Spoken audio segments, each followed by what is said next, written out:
আজি মই আপোনালোকক দুই আখৰমান কথা ক'ম বুলি ভাবিছোঁ। যিটো বস্তু চব ক্ষেত্ৰতে প্ৰযোজ্য হয়, নিজৰ লাইফত হয়, চাকৰিত হয়, বিজনেছত হয়, ষ্টুডেণ্ট লাইফত হয়, চবতে। আপুনি মাজে মাজে নাভাবেনে যে মোৰ কোনো ভেলু নাই? আপুনি এইটো ভাবে যে মোৰ কোনো ভেলুৱে নাই, পৃথিৱীত এইখন পৃথিৱীত মোৰ থাকি লাভ নাই। কিন্তু কিয় ভাবিছে?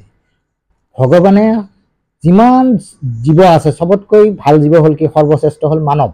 গতিকে ভগৱানে মানুহক জীৱ শ্ৰেষ্ঠ বনাইছে, সুপ্ৰিম। গতিকে আপুনি নাভাবিব কেতিয়াবা যে আপোনাৰ ভেলু নাই। এদিন ল'ৰা এজনে 9ত পঢ়া ল'ৰা এজনে বাপেক ক'লে যে দেউতা, মোৰ কোনো মূল্য নাই নেকি? মই পৃথিৱীত থাকি লাভ নাই। দেউতাকে কৈছে, কিয় তই এনেকুৱা কৰি ডিপ্ৰেশ্যন ভুগি আছো? তাৰপিছত ল'ৰাজনে ক'লে যে নহয়, মই থাকি লাভ নাই, মোৰ কোনো কাম নহয়, মোৰ দৰে মানুহ লাভ নাই, আমি কমন মেন। তই বাপেকে ক'লে এটা কাম কৰ, তই পাথৰ এটা লৈ যা। বাপেকে এটা পাথৰ দিলে ল'ৰাজনক, ক'লে যদি পাথৰটো লৈ যা, তই কাষত এখন চব্জিৰ দোকান আছে, আলু চালু বিক্ৰী কৰে, তাতে পাথৰটো সুধিবিচোন কিমান দাম দিয়ে। ল'ৰাটোৱে খালি কিন্তু পাথৰটো নিদিবি, লৈ আহিব দেই। ল'ৰাটোৱে দৌৰি দৌৰি পাথৰটো লৈ গ'ল তাতে দেখুৱাবলৈ। চব্জিৰ দোকানীজনক ক'লে যে কিমান দিবি? কৈছে মই 50 টকা দিম, আৰু বেছি পইচাটো মই দিব নোৱাৰোঁ, 50 টকা এটা দিম। লৈ আহিলে। তাৰপিছত বাপেকে ক'লে তুমি কাপোৰৰ দোকানী এজন যোৱাচোন, ডাঙৰ কাপোৰৰ দোকানী, সি কি দিয়ে চোৱাচোন। তেতিয়া ক'লে সি ক'লে তুমি পাথৰটো আনিছা, ভালেই হ'ল বোপাই, ক'ত পাইছা? বোলে দেউতাই দিছে বোলে। মই এইটো 100 টকা দিব পাৰিম, আৰু বেছি নিদিওঁ দেই, দিলে দিয়া, নহ'লে লৈ যোৱা। ল'ৰাটো 100 টকাত নিদি পেলাই লৈ আহিলে। তাৰপিছত ল'ৰাজনক ক'লে যে সোণৰ দোকান এখন আছে, অলংকাৰ য'ত বনাই, তাতে যাচোন তই। তাতে যাওঁতে ল'ৰাজনক ক'লে পাথৰটো বোলে তোক ক'ত পাইছে ন, চুৰ কৰি আনিছে? বোলে নাই নাই, দেউতাই দিছে, মোৰ ঘৰৰ পাথৰ দেউতাই দিছে, কিয় চুৰ কৰি আনিম? তাতে লৈ গ'ল, সোণাৰীজনক দেখুৱালে, কিমান পইচা দিব আপুনি? সোণাৰীজনে ক'লে এইটোত মই 1 লাখ টকা তোক দিম। বোলে 1 লাখ টকা দিব লাগিল, দে পাথৰটো। ল'ৰাজনে কৈছে নিদিওঁ। ল'ৰাটো আকৌ দৌৰ মাৰি গুচি আহিলে দেউতাক কৈছে। দেউতাকে তাক ক'লে এইবাৰ তই হীৰাৰ দোকান এখন লৈ যাচোন, যোনে আমাৰ গাঁৱত হীৰাৰ দোকান এখন আছে, তালৈ যাচোন তই এইবাৰ। তালৈ যেতিয়া গ'ল, ল'ৰাজনে হীৰাৰ দোকানীটো তবত মানিলে। সি কৈছে পাথৰটো ক'ত পাইছে মই নাজানো, মোৰ যিমান সম্পত্তি আছে, হীৰা চিৰা মোৰ যিমান আছে, বিক্ৰী কৰি যদি যিমান পইচা পাওঁ, সেই পইচাটো মই পাথৰটো কিনিব নোৱাৰোঁ। ক'ত পালি ইমান দামী পাথৰ? ল'ৰাটোক কওঁতে ল'ৰাটোৱে আকৌ গুচি আহিল দৌৰ মাৰি। বাপেকে ক'লে দেউতাই এনেকুৱা টকা দিব বিচাৰিছে। এতিয়া বাপেকে ক'লে কোনোবাই কি দিছে, 50 টকা, চব্জিৱালাই, কাপোৰৱালাই 100 টকা, তাৰপিছত সোণৰ দোকানে দিলে 1000 বা 2000 টকা বা 1 লাখ টকা। ই কিমান দিছে? তাৰমানে কথাই কি বুজিলি? পাথৰটোৰ মূল্য কি? জাগা অনুযায়ী বেলেগ বেলেগ, তোৰো মূল্য বহুত আছে। তই জাগা অনুযায়ী হেৰি, তই কোনটো জাগাত আছ সেইটো তোৰ কথা। আমি সেইকাৰণে কি ভাবোঁ, আমি কি কৰোঁ, সদায় নাৰ্ভাছ হওঁ, আৰু যে কোনটো জাগাত আমি আছোঁ সেইটো আপুনি চাব লাগিব। মাখি এটা যদি দাগা পাল্লাত পৰে, যিটো দাগা পাল্লাৰে আমি আলু জুখি আছোঁ 2 কেজি 3 কেজি, একো ফৰক নপৰে। মাখি এটাই যদি এনেকুৱা দাগা পাল্লা এটাত পৰে য'ত সোণ জুখি আছে এটা আইনাৰ বাকচৰ ভিতৰত, তাতে কিন্তু ফৰক পৰিব। গতিকে মাখিটো ডাঙৰ কথা নহয়, কোন জাগাটোত আছে। গতিকে আপুনি কোন প্লেচত আছে আপুনি সদায় ভাবিব। আপুনি হয়তো ৰং প্লেচত আছে, গতিকে আপুনি ভেলু বুজি পোৱা নাই। গতিকে আপুনি ৰাইট প্লেচত থাককচোন। আৰু কেতিয়াবা এনেকুৱা হয়, চাবচোন, ঠাণ্ডা পানী যদি গৰম পানীৰ লগত থাকে কি হয় জানেনে? কুহুমীয়া হয়। আৰু গৰম পানী যদি ঠাণ্ডা পানীৰ লগত থাকে, সি ঠাণ্ডা হৈ যায়, চেঁচা হয়। গতিকে আপুনি কাৰ লগত আছে সেইটো ইম্পৰ্টেণ্ট। এবাৰ কি হ'ল জানেনে? দুজন লৰাই বন্ধুত্ব হ'ল। এজন হ'ল প্ৰায় 20 বছৰীয়া আৰু এজন হ'ল প্ৰায় 8 বছৰমান বন্ধু। এজন শকত, এজন ক্ষীণ।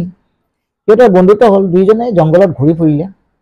ঘূৰি ফুৰোঁতে কি হ'ল, সিহঁতে ৰাস্তা হেৰাই গ'ল। যাওঁতে যাওঁতে এটা কুঁৱা দেখা পালে। কুঁৱা দেখা পাই ডাঙৰজনে ক'লেচোন, ঐ দোষ কি হ'ল? এই কুঁৱাত পানী আছে নেকি, চাওঁ বলচোন, অলপ পানী খাওঁ। কুঁৱাটো চাই দেখে যে পানী নাই, মাত্ৰ 1 ফুটমান পানী আছে। গোটেইখিনিত বহুত তলি হয়, কুঁৱাটো বেছি তলি মানে দ হয়, কিন্তু পানী বেছি নাই, 1 ফুটমান আছে, বোকা চোকা হৈ আছে। বাল্টি এটা তলত পৰি আছিলে। সি ক'লে কি, এটা কাম কৰ, মই তলত নামি যাওঁ, মই বাল্টিটোৰে তলত নামি যাওঁ, তই কিন্তু ধৰি থাকিবি দেই। কৈছে ঠিক আছে। সি ধৰি থাকিলে, পেটত কঁকালত বান্ধি দিছে আৰু ৰছীডাল। সি তলত নামি গ'ল, শকত ল'ৰাটো, 20 বছৰ, ইয়াৰ 8 বছৰ। তাক ক'লে ভাই দোস্তিটো এটা কথা হ'ল, মই উঠো, তই মোক টানি উঠা। সি ক'লে মই ইমান সৰু ল'ৰা, 8 বছৰ ল'ৰা, দেখাতো মই পাতল, তই ইমান শকত, 20 বছৰ, মই কেনেকৈ উঠাম মই ভাই? তেতিয়া ই ক'লে যে পাৰিবি তই উঠাচোন। জোৰ দিলে, নাই পাৰা নাই। আকৌ জোৰ দিছে, পাৰা নাই। তাৰপিছত এনেকুৱা জোৰ দিলে, ল'ৰাজনটো উঠি আহিলে।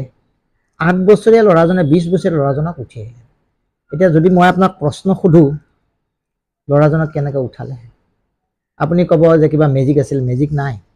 আপুনি ক'ব যে কিবা ভূত পেট আছিল, ভূত পেটো নাই, একো নাই তাতে। কেনেকৈ উঠালে?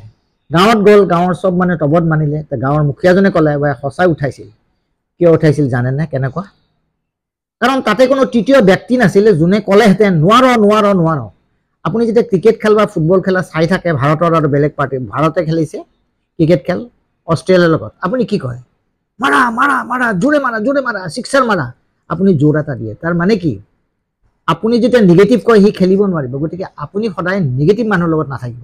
আপোনাৰ মনটো বেয়া হয় কিয়? আপুনি নিগেটিভ মানুহৰ লগত থাকে।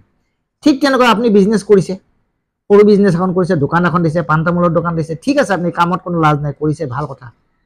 কিন্তু মোৰ কথা হ'ল, যদি আপোনাৰ শক্তি আছে, শক্তি অনুযায়ী ভক্তি, আপোনাৰ শক্তি আছে, ভক্তি কৰিছে, কিন্তু আপোনাৰ হয়তো কেলিবাৰ আছে, স্কিল, আপোনাৰ স্পেচিয়েলিটি আছে, তো আপুনি সদায় ভাবিছে নেকি যে পাণ দোকানখন দিয়ে থাকিম?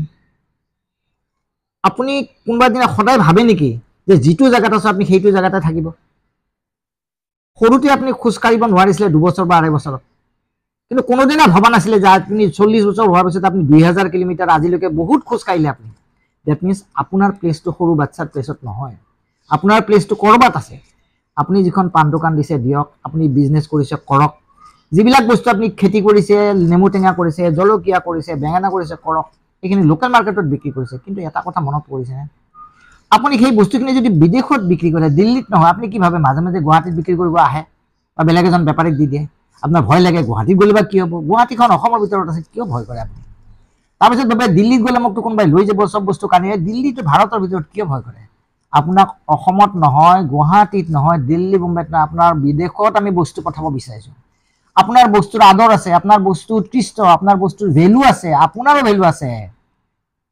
আপুনি সাৰ দি পেলাই বস্তু কৰা নাই, আপুনি অৰ্গেনিক কৰিছে, গৰুৰ গোবৰ লগাই আপুনি কৰিছে, জৈৱিক সাৰ দিছে, আপুনি কেঁচু সাৰ দিছে। গতিকে আপোনাৰ বস্তু বহুত ভাল, বিদেশৰ মানুহে আপোনাৰ বস্তু বিচাৰি আছে, কিন্তু আপুনি মাত্ৰ পঠিয়ালে হ'ল। গতিকে আমাৰ দৰে কিছুমান বিজনেছ মানে, সৰু সুৰা বিজনেছ মানে কি ভাবে, য'তেই থাকে তাতে সন্তুষ্ট হয়। মোৰ কথা হ'ল কি, আপুনি বস্তু বিদেশলৈ পঠাওকচোন। ভয় লাগিছে নহয়? বিদেশত ইমান টকা লাগিব, নালাগে। ভয় লাগিছে কিজানি, বহুত কাগজ পত্ৰ লাগিব, নালাগে। বহুত জ্ঞান লাগিব, ইংলিছ লাগিব, একোৱে নালাগে। কোন আছে?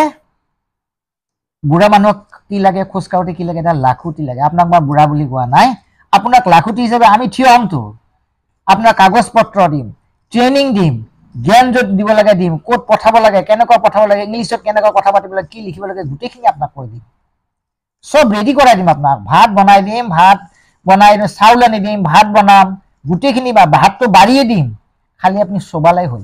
চবাব নাজানো নোৱাৰিব। গতিকে আপোনাক আমি কি বিচাৰিছোঁ, প্ৰত্যেকজন অসমীয়াকে আমি কি ভাবিছোঁ,